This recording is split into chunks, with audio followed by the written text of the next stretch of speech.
night last night. Like, I got home, you know, just did my thing, and I was cooking my partner dinner, but they weren't really responsive to me. They just kind of ignored me, and I was like, what the heck's going on, you know? This is out of the blue, and we're not talking really, even though we live with each other. I don't really know what's going on. Have you ever heard of anything called rejection sensitivity? I haven't, no. So this is like more associated with people with like major depression and like social anxiety, but it's like basically if you're like go into a situation expecting to be rejected, then like any ambiguous behavior you're gonna like have a strong like overreaction to and think that it's like directed at you. It's kind of how I feel, yeah. It rings a bell. I'm taking a social relationships class, and they had mentioned someone who discovered social or rejection sensitivity, Karen Horney. Horney. There we go. And then also Albert Meridian, who was like he talked about early questionnaire measures and like the ARSQ, which is the Adult Rejection Sensitivity Questionnaire. So you might look into that.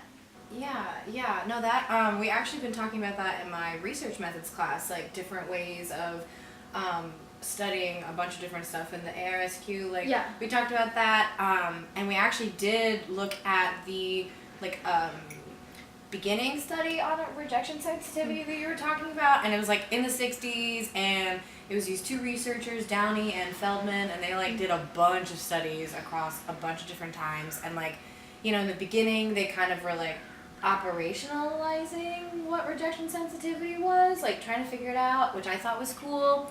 And then in the second one, they actually did an experiment where they put people in the situation where like somebody was like a Confederate, you know, like somebody who's like a part of the experiment, and they had the participants and they were just like having a conversation, and it was a really good one. And then, you know, at the end of it, the Confederate participant, you know, just said that they didn't want to continue. And they didn't give any reason.